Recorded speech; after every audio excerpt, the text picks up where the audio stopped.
মোহাম্মদ জঙ্গি গোষ্ঠীর জন্য বলি যে মুসলিম মৌলবাদ নিশ্চিহ্ন হবে ভারতবর্ষ থেকে এবং পশ্চিমবঙ্গ থেকে। আমাদের দেশের মুসলিমরা সবার আগে সে ভারতীয়, ধর্ম আমাদের এখানে পড়ে। আমাদের দেশের মুসলমানরা এসব কাজ করে না, করবেও না।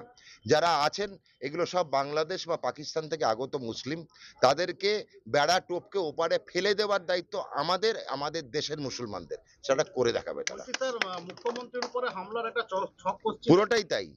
আমি আমাদের দেশের পশ্চিমবঙ্গের যে মুসলিম নাগরিকরা আছে তাদেরকে দায়িত্ব দিলাম এবং সেই দায়িত্ব দেখবেন ওরা পালন করছে।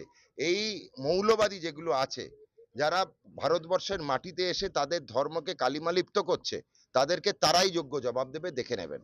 মাননীয় মুখ্যমন্ত্রী আমাদের ভালোবাসার মুখ্যমন্ত্রী, হিন্দুদের যেরকম ভালোবাসার, মুসলমানদেরও সেরকম ভালোবাসার মুখ্যমন্ত্রী, এবং এর যোগ্য জবাব পশ্চিমবঙ্গের মুসলিমরা দেখবে।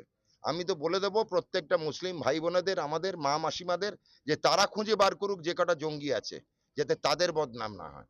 কেন এটা কোনো ধর্মের বদনাম নয়, একটা লোকের জন্য পুরো ধর্মের বদনাম হচ্ছে, এর শোধটা ওরাই নেবে।